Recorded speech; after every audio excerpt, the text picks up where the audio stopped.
येत्या शनिवारी म्हणजे 18 तारखेला नागपूरमध्ये रामरक्षा पठणाचा कार्यक्रम होईल असं उद्धव ठाकरेंनी जाहीर केलंय।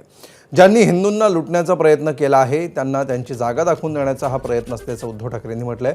बऱ्याच दिवसांनी देशामध्ये विरोधकांना खूप काम आहे, कारण बोट दाखवू तिथे भ्रष्टाचार सुरू असल्याची टीका त्यांनी केली आहे।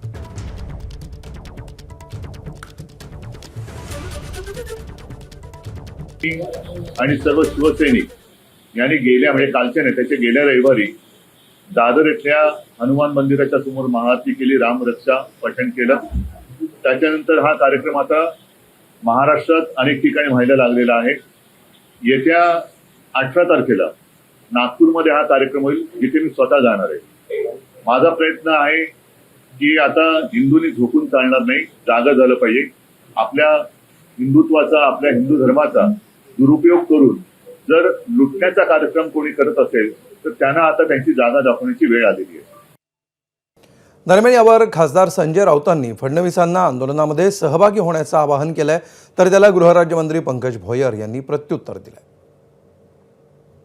ज्या रामाच्या करसेवाला ते गेले, ते राम मंदिर जर लुटलं जात असेल तर देवेंद्र फडणवीस असतील किंवा त्यांनी निर्माण केलेली राम मंदिरं असतील, त्या सगळ्या पुजाऱ्यांनी, भक्तांनी आमच्या आंदोलनात सहभागी व्हावं। मी तर देवेंद्र फडणवीसांना खुलं निमंत्रणच देतो आहे। मग जर ते त्या न्यासाचे आजीवन सदस्य असतील तर जरूर त्यांनी आमच्या रामरक्षा आंदोलनात सहभागी व्हावं।